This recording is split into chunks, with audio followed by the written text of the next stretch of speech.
Got my hot chocolate.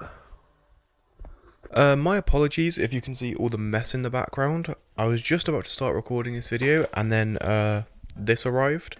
This is my zine. I've been making it over the past few months. Well, I've actually made it over summer and then I just didn't print it until a few days ago because I was just procrastinating so much. But a video will come out on this soon. I've got a very limited amount of copies, so if you want to buy one, just send me a message. I don't have like any website to do anything like that. It's literally just send me a message and then yeah, I'll sort it out for you.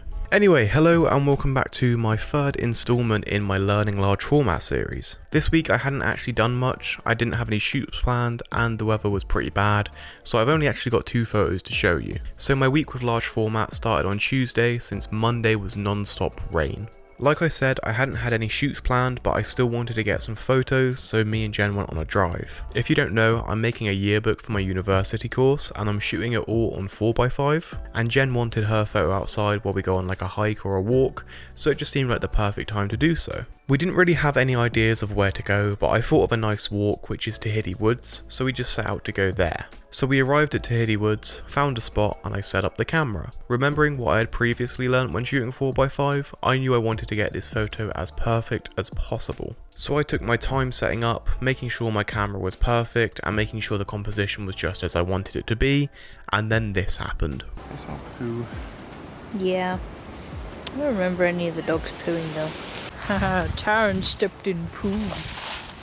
He's a poo man. Because people are really inconsiderate and let their dogs shit on paths. So yeah, I stepped in dog poo and that's where this day started to go downhill. So I wiped my shoe on some grass nearby and got back to shooting. Very quickly after looking at the back of my camera, I realised that the composition that I had chosen was not as good as I had thought. So we decided to try and find somewhere else, so we just kept on walking. While we were walking,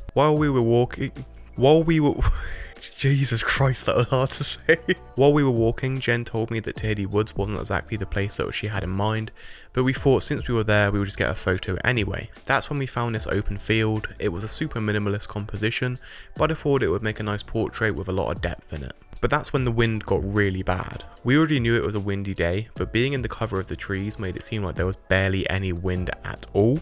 But when we got out to that open field, it was crazy. My dark cloth was blowing everywhere, some things in my bag were just moving about with the wind, and my bag even almost took off at one point. It was pretty much impossible to take a photo here, and Jen's hair was going absolutely crazy, so we decided to call it a day, and I went home feeling defeated. A couple days later on the Thursday, me and Jen wanted to try and get her yearbook photo again. After telling me in detail what she wanted, I thought of the perfect place. It was a place that we had been before, and it was a place that features in my To Cornwall in an Instant zine. It's a place called Tren Crom Hill. It's this big hill with a bunch of huge boulders on top of it. There's a lot of myths and legends about the place, and you get a really nice 360-degree view of that area of Cornwall. So we were driving there and the light looked amazing, but then this huge cloud appeared out of nowhere.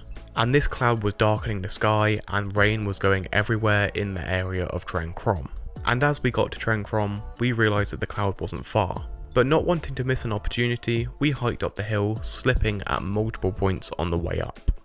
Oh, some good hot chocolate. So we made it to the top, but the cloud hadn't budged. However, I still set up my camera since there was some nice light in the St Michael's Mount area. And I'm not even kidding, as I was towards the end of setting up my camera, the clouds moved a bit and the light was amazing. While the light in the place that we were shooting wasn't the best, the light in the sky was just beautiful and it created this really nice glow on the area that we were. Jen was in position, my camera was set up, and I took the first photo.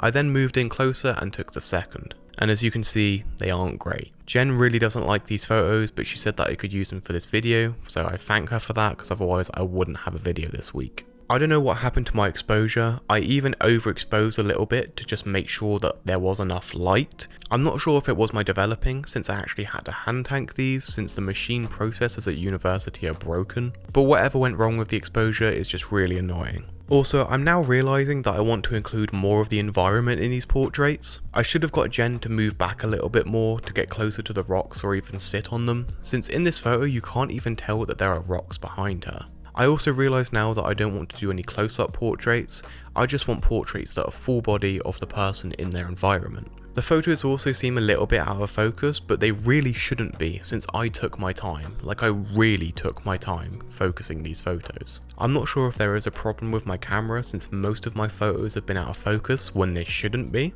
and before I thought I messed up focusing since I did do a test to see if there was something wrong with my camera, and those photos turned out fine, but with these photos I know for a fact that at least the full body one was perfectly in focus, like perfectly. So yeah, it's been a bad week for large format. The work that I have created so far is making me doubt whether I should have even bought a large format camera in the first place. I have got 1 or 2 photos that I do enjoy, but for the most part, I really don't like the photos that I have taken. It's sad since I love the process, it's amazing and fun, but the images that I've been getting are just bad. They're not even bad, they're just shit. But I guess I just gotta keep practicing, and probably run some tests on my Intrepid to see if there is a problem, because at this point it is getting ridiculous. Anyway, that's the end of this video. I hope to see you in the next one, and don't forget to check out my Learning Large Format series. Also, be sure to check out my last video. I'll see you soon.